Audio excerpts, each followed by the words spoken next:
샬롬! 성경 쉽게 읽어지는 라미입니다. 드디어 민수기가 막을 내리고 이제 새로운 신명기라는 어마어마한 책이 남아있는데요. 그 전에 민수기 한번 쭉 훑어보는 시간 필요하겠죠. 복습도 되고 혹시 앞의 내용을 미처 다 못 보셨다고 하더라도 이 영상 하나 보시면 전체적인 틀을 이해하시는데 도움이 되실 거예요. 그리고 민수기는 출애굽기와 레위기 내용이 좀 짬뽕돼 있어요. 그래서 스토리가 재미있으면서도 은근히 또 어려워요.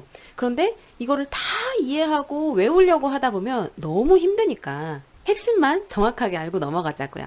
제가 영상을 최대한 짧게 만들어야 되니까 빠르게 진행할게요. Let's go!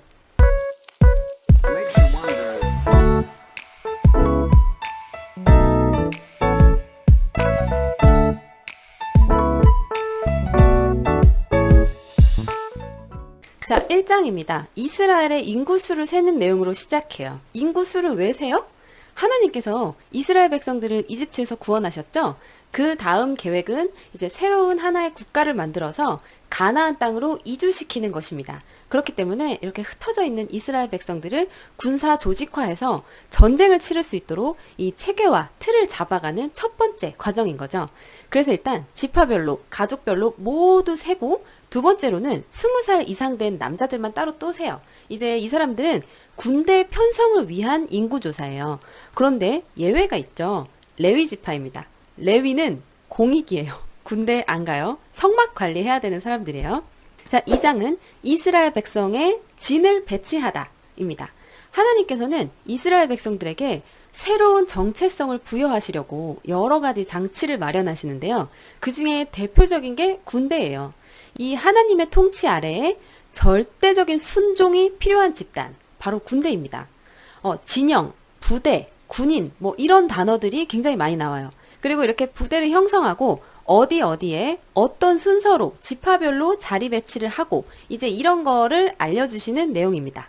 자, 3장과 4장은 레위 지파의 수를 세다, 그리고 고핫 자손과 게르손 자손과 무라리 자손의 업무 분담에 관한 내용이에요. 레위 지파는 이스라엘의 모든 첫 아들을 대신해서 하나님께 바쳐진 지파예요.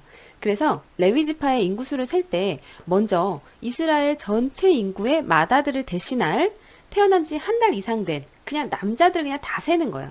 그리고 레위 지파는 전적으로 성막에서 봉사하는 직무를 맡고 있는데 이게 사실 굉장히 영광스러운 일이면서 또 동시에 굉장히 책임이 무거운 일이에요. 그래서 앞에 인구조사에서 군대 징집을 위해서 20세 이상 남자만 따로 센 것처럼 레위 지파에서도 30에서 50세 사이에 성막에서 일할 남자들을 별도로 또 세요. 딱 30에서 50세까지만 세요. 이 사람들만 성막에서 일을 하라는 이유는 성경에는 정확하게 나와 있지 않지만 아무래도 업무가 워낙 엄중하다 보니까 이제 조금 더 사회 경험이 있고 좀 책임감이 있는 그런 30대부터 육체적 노동을 많이 필요한 성막 일이다 보니까 이제 50세로 커트라인을 정한 것 같다는 게 학계의 정설입니다. 그리고 레위 자손 중에서도 고핫, 게르손, 무라리 집안으로 업무가 나뉘는데요. 고핫 자손이 이 성막 안에 가장 중요한 기물들을 옮기는 역할을 맡았고 게르손 자손이 회막의 뭐 덮개와 휘장, 뭐 장막 이런 성막에 옷이 되는 그런 것들, 그리고 무라리 자손은 널빤지와 뭐 빗장, 기둥, 말뚝 이런 성막의 뼈대가 되는 것들을 운반하는 역할을 맡았습니다. 고핫 자손이 제일 중요한 심장부를 맡았잖아요. 또 마찬가지로 영광이 큰 대신 책임도 엄청 큽니다. 성물을 옮기는 역할을 맡았지만 그거를 직접 눈으로 볼 수도 없고 자칫 손을 댔다가는 죽음을 면치 못해요. 보고 만지는 건 오로지 제사장들만 할 수 있습니다. 이거 살 떨려서 일하겠어요? 엄청 조심스럽고도 아주 중요한 인물이라고 볼 수 있겠습니다. 그리고 이 고핫 자손이 왜 중요하냐면 고핫이 낳은 아들 중에 아므람이라는 사람이 있어요. 이 아므람이 모세와 아론의 아버지가 됩니다. 그러니까 고핫 자손에게서 이제 모세와 아론이 태어난다는 거죠. 자, 5장은 부정한 사람에 관한 규례와 각종 율법에 관한 내용입니다. 하나님께서 이들과 함께 움직이고 함께 지내려면 이 이스라엘 백성들에게 꼭 필요한 의무가 있었으니 바로 거룩입니다. 그래서 마치 레위기를 방불케 하는 이런저런 부정에 관한 규례가 막 나왔어요. 근데 이게 왜 또다시 나왔냐면 그 전에 시내산 아래에 있을 때랑 이제 광야를 유랑할 때 또 상황이 다르기 때문에 하나님 중심의 새로운 질서를 잡아주시기 위함이었습니다. 그리고 6장은 나실인에 관한 규례, 제사장의 축복에 대한 내용인데요.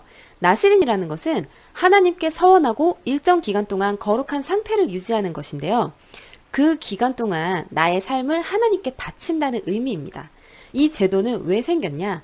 제사장이나 레위인이 아닌 그냥 일반 백성의 신분으로도 하나님께 내가 원하면 조금 더 가까이 나아갈 수 있도록 나실인 제도를 통해서 하나님께서 길을 열어주신 거죠.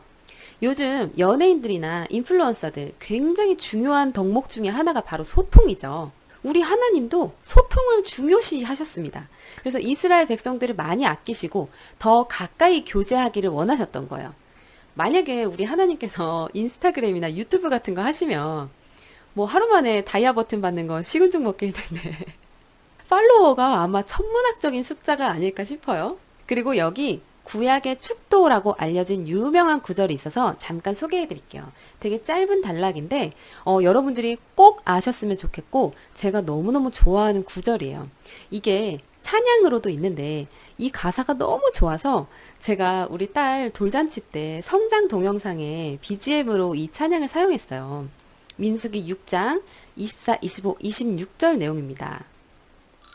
여호와는 내게 복을 주시고 너를 지키시기를 원하며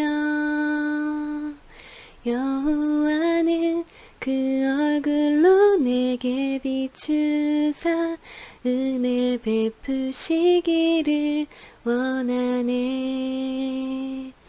여호와는 내게 복을 주시고 너를 지키시기를 원하며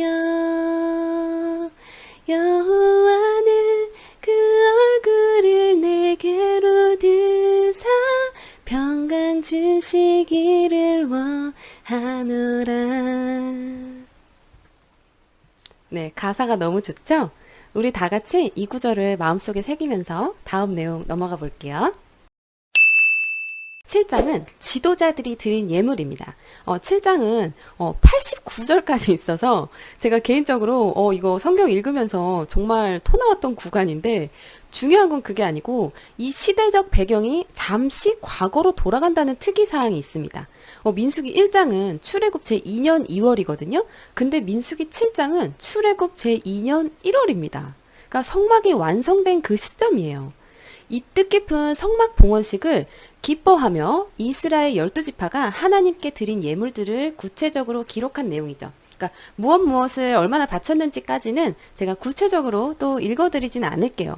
너무 길어지니까 그냥 어마어마했다. 그냥 그 정도로 알고 계시고요. 8장에서는 금 등잔대에 관한 내용과 레위 사람을 요제로 바치는 내용이 나옵니다.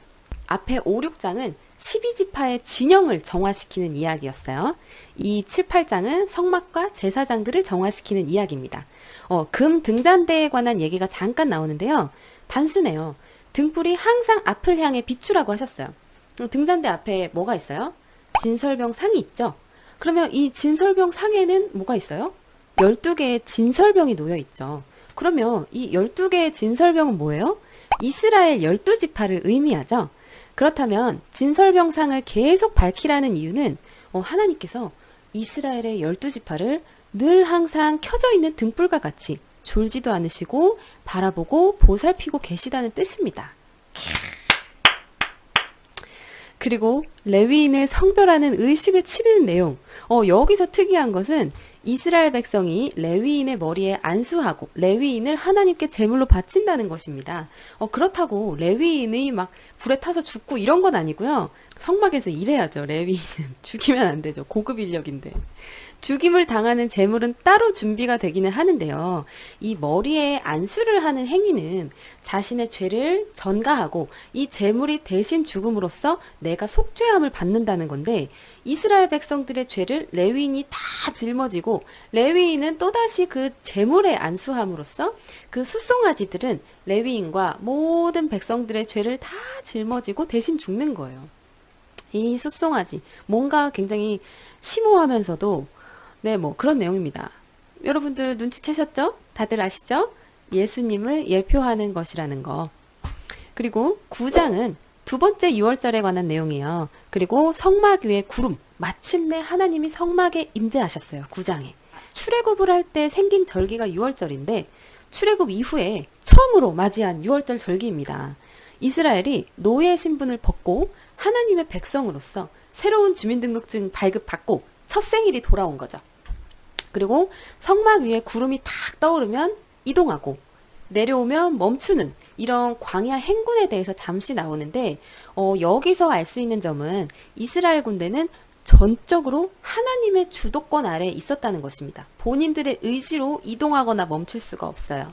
자, 10장은 은나팔과 진을 옮기는 이스라엘 백성에 관한 내용인데요. 드디어 나팔 소리와 함께 약속의 땅을 향해서 진군하기 시작합니다. 이 민수기 10장이 아마 이 민수기 전체 내용 중에서 중요한 이 터닝 포인트가 되는 장이라고 생각됩니다. 그러니까 전반부, 후반부가 있으면 10장까지는 이제 전반부고 이 10장을 기준으로 이제 후반부로 전개가 되는 거예요. 은나팔은 군대를 움직이는 신호이고 이스라엘 백성들은 사실은 오합지졸 군대인데 이제 막 마구잡이로 진군하지 않고 딱딱 정해진 대열에 맞추어서 체계적으로 딱딱 진군하게 됩니다. 하나님께서 그렇게 매뉴얼을 잘 만들어 주셨죠. 그런데 이렇게 완벽하게 준비된 이스라엘 백성들이 걸어서 한 달이면 충분히 갈 거리를 왜 40년 동안 뱅글뱅글 광야를 헤맸을까요? 이제 나옵니다. 그 이유가. 11장에 보시면 이스라엘의 불평과 하나님의 불 그리고 메추라기가 내린다는 내용이 나오는데 여기서부터 이제 본격적인 이스라엘의 반역에 대한 내용이에요. 이스라엘이 악한 말로 하나님께 불평을 해서 하나님께서 불을 내리셔서 살짝 혼내줬어요. 그래서 순간 정신 차리는가 싶었지만 얼마 안 가서 또 음식 갖고 이번에 불평을 하기 시작했어요. 근데 하나님이 정말 열받을 수밖에 없었던 건 이집트에서 이들을 구원해 내시느라고 여러 가지 기적들을 보이시고 막 홍해가 갈라지고 막 이집트의 10가지 재앙 막 어마어마한 은혜를 계속 베풀어 주셨는데 이 사람들이 감히 뭐라고 불평을 하냐면 이집트에 있을 때가 좋았다. 그때는 맛있는 거 많이 먹었는데 괜히 나왔어. 이러면서 미친 듯이 불평을 하는 거예요. 그러니까 하나님의 구원을 부정하고 이집트를 그리워한다는 것은 그냥 하나님 자체를 부정하는 거죠. 하나님보다 이집트의 그 음식이 더 소중하다는 거잖아요. 그러니까 이거는 너무 선을 넘은 거죠. 그래서 하나님이 이 빡치지 않을 수가 있겠어요? 게다가 모세도 이들의 불평하고 막 죽는 소리에 너무 괴로워. 이제 그래서 모세가 막 파업하려고 했어요. 하나님 저 너무 힘들어요. 저 진짜 못 해먹겠어요. 저한테 왜 이러세요? 차라리 저를 죽여주세요. 막 이래가지고 하나님께서 모세를 도울 장로들을 70명 세우시고 그 다음에 불평하는 이스라엘 백성들에게는 그래? 알았어. 보란 듯이 고기를 막 퍼부어 갖다 주시고 그들이 막 욕심 부리면서 막 고기에 미쳐 있을 때 고기가 이빨에 아직 남아 있을 때 하나님께서 큰 재앙으로 쳐버리셨죠. 이것이 바로 기브롯 핫다아와 사건입니다.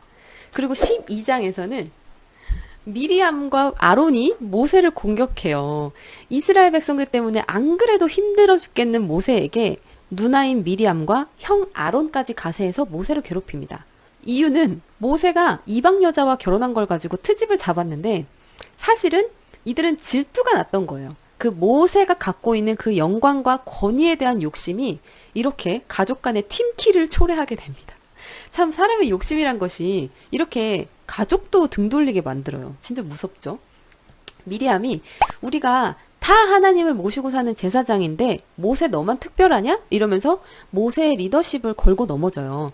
그런데 여기서 미리암도 미처 좀 생각이 짧았던 게 모세를 누가 세웠어요? 하나님이 세우셨죠? 그렇다면 모세에 대한 도전은 하나님에 대한 도전입니다. 그렇죠? 그래서 이 미리암이 어떻게 되냐면 갑자기 문둥병에 걸려버려요. 근데 모세가 하나님께 저희 누이를 제발 용서해 주십시오 막 사정해가지고 병을 거두어 주십니다. 모세가 진짜 참 착하죠. 그리고 여기 3절에는 모세는 땅 위에서 가장 겸손한 사람이었다고 기록돼 있어요. 아니 도대체 얼마나 겸손하면 땅 위에서 지금 200만 명이 있는데 가장 겸손하다고 인정을 받는 거죠. 정말 대단해요. 진짜 리스펙트합니다. 모세는 이런 상황에서 그저 묵묵히 그냥 가만히 있었던 거예요. 화내지도 않고. 그래서 하나님께서 직접 개입하셔서 야, 모세는 너네랑 엄연히 달라. 얘는 나랑 얼굴을 맞대고 얘기하는 사이야. 이러면서 선을 딱 그어주셨어요. 굉장히 사이다 전개죠. 그리고 13, 14장은 가나안을 정탐하는 내용입니다. 자, 여기는 거의 뭐 민수기 내용 중에 진짜 핵심 내용이라고도 볼 수 있어요. 이스라엘 백성들의 운명을 뒤바꾼 사건이 여기서 일어납니다. 가나안 정탐을 왜 했어요? 다 왔으니까 이제 들어가려고. 확인 차원에서 정탐꾼 12명이 가나안 땅에 들어갔다 왔어요. 근데 여기서 여호수아와 갈렙 딱 이 두 사람만 빼고 나머지 10사람이 전부 다 입을 모아서 야, 가나안 땅 진짜 좋아. 근데 우리가 거기에 들어가는 건 불가능해. 우리는 걔네들 못 이겨. 괜히 여기까지 왔어. 그냥 이집트에 있을걸. 차라리 광야에서 죽을걸. 괜히 여기까지 오느라 고생만 했어. 이렇게 하나님을 개무시하는 발언이죠. 이거 진짜 어떡해. 이거 진짜 안타깝죠. 그래서 하나님이 이번에는 진짜 열받았어요. 그래서 그래 니네가 원하는 대로 광야에서 죽게 해줄게. 그러니까 정탐꾼들이 40일을 정탐하고 왔는데 그걸 40년으로 바꿔서 이스라엘 백성들을 40년간 광야에서 유랑하면서 다 죽게 만드셨어요. 이래서 우리는 말을 조심해야 합니다. 오직 하나님을 신뢰하고 군중들을 진정시키려고 애썼던 여호수아와 갈렙만이 광야에서 유일하게 살아남아서 약속의 땅에 들어가게 됩니다. 이 흑역사를 일명 가데스바네아 사건이라고 부르는데 정말 우리도 이 시대에 여호수아와 갈렙 같은 사람이 돼야 됩니다. 진짜 이 죄악의 편에 선동당하지 말고 이 마음의 중심에 하나님 딱 그 오로지 하나님만 신뢰하고 믿음의 눈으로 딱 순종하는 거예요. 여호수아와 갈렙처럼, 모세처럼. 자, 다음 장이요. 15장은 제사에 관한 규례입니다. 자, 갑자기 여기서 분위기가 확 반전돼요. 14장에서는 하나님의 분노가 막 극에 달했죠. 다들 광야에서 40년간 떠돌다가 죽을 것이라고 막 무섭게 엄포를 하셨는데 15장에서는 갑자기 분위기가 급변해서 이스라엘 백성들이 약속의 땅에 들어가서 지켜야 할 규정들이 나옵니다. 이 내용으로 우리가 유추해 볼 수 있는 것은 하나님은 결코 포기하지 않으셨다는 거예요. 그러니까 출애굽 1세대는 비록 불순종으로 실패했지만 그 2세대를 향해서 소망을 두고 계신 거죠. 하나님의 그 구원 프로젝트는 계속되고 있는 겁니다. 비록 화는 나셨지만. 그러니까 이런 측면에서 보면 정말 하나님 사랑이 진짜 눈물겨워요. 그리고 16장 고라 일당의 반역 사건입니다. 앞에 미리암이 했던 것처럼 비슷한 일인데 이번에는 고라라는 사람이 250명의 지도자들을 선동해서 모세의 권위에 도전합니다. 야, 우리가 다 거룩한 하나님의 백성인데 왜 네가 스스로 너를 높이면서 우리 위에 군림하려고 하냐? 그리고 결국 너는 우리를 약속의 땅으로 인도하지도 못했잖아. 네가 도대체 한 게 뭐야? 막 이러면서 모세를 탄핵시키려고 하는 거죠. 이때 또 하나님이 직접 개입하셔서 땅에다가 싱크홀을 만들어서 이들을 다 땅속으로 가두고 또 같이 가담했던 250명의 그 지도자들 다 불로 태워 죽여버렸어요. 역시나 굉장히 사이다 전개죠. 여기서 모세랑 맞짱 뜨려는 것은 하나님과 맞짱 뜨려는 것과 같은 거예요. 그래서 하나님께서 이런 일이 또다시 일어나지 않도록 이 불에 타 죽은 250명의 향로를 두들겨 펴서 이거를 제단에 붙여서 많은 사람들이 볼 수 있게 만들라고 하셨어요. 일종의 경고문 같은 거죠. 그리고 17장은 아론의 지팡이에 싹이 나다. 자, 하나님께서 앞으로도 이런 반역 사건을 방지하기 위해서 다시 한번 쐐기를 박는 조치를 취하십니다. 너네 이스라엘 12지파 지도자들 한 명씩 다 나와. 다 지팡이 하나씩 걷어. 내가 선택한 사람의 지팡이에만 싹이 날 거야. 그래가지고 다음날 딱 12지팡이 확인해 보니까 아론의 지팡이에만 싹이 났어요. 그러니까 하나님께서 다시 한번 공식적으로 아론에게 딱 그 지도자의 권위를 딱 세워주셨고 더 이상 너희들이 내가 택한 지도자들에게 반역해서 내가 또다시 너희를 죽이는 일이 없었으면 좋겠다. 이렇게 부드럽게 경고하시는 모습입니다. 자, 18장은 제사장과 레위 사람이 할 일에 대해서 나와요. 하나님께서 아론에게 대제사장으로서의 그 지도자로서의 권위를 한껏 세워주셨잖아요, 방금. 자, 그만큼의 높은 책임이 따르는 자리라는 것을 다시 한번 상기시켜주면서 너와 내 집안 사람들, 제사장들의 할 일과 책임에 대해서 다시 한번 언급을 하시는 거예요. 하나님께서 아론의 집안 사람들을 제사장으로 임명하시고 또 이들을 도우라고 레위인들을 쫙 다 보내주셨잖아요. 그래서 너네가 레위인들을 부리는 것은 좋은데 성막 안에서 각자의 영역에서 정확하게 업무에 임해라. 레위인들이 실수하면 너네가 책임지고 죽어. 이런 거죠. 제사장들은 목숨 걸고 일하는 직업이에요. 아주 극한 직업이죠. 그리고 19장은 시체로 인한 부정에 대한 정결의식이에요. 자, 이 19장에 나오는 규정은 출애굽기나 레위기에는 나오지 않았던 규정입니다. 그 말인즉슨 새롭게 지어진 신설 규정이라는 거죠. 붉은 암송아지 제물 규정이라고 해서 속죄 제사의 간소화, 약간 이런 개념인데 이게 왜 생긴 거냐면 앞에 하나님께서 출애굽 1세대를 다 멸절하시기로 하셨잖아요. 그러면 광야에서 매일같이 시체가 넘쳐날 거예요. 그런데 시체로 인한 부정을 씻기 위한 그런 복잡한 절차를 그 많은 사람들이 다 감당하기가 너무 어려우니까 하나님께서 약소화된 그 정결 규정을 가르쳐 주신 거예요. 그 방법은 붉은 암송아지를 불에 태워서 재를 만들고 그 재를 탄 물을 우슬초로 찍어서 이 사람이든 물건이든 이렇게 바르기만 하면 되는 거예요. 그러니까 다른 제사들에 비하면 완전 껌이죠. 그리고 20장은 무리바 물사건. 여기서 미리암과 아론이 죽습니다. 자, 민수기 20장은 출애굽 40년째 1월에서 5월까지의 일을 요약해서 담아놨어요. 어느새 벌써 40년이 훅 흘렀습니다. 갑자기 막 타임랩스처럼 시간이 팍팍 지나갔어.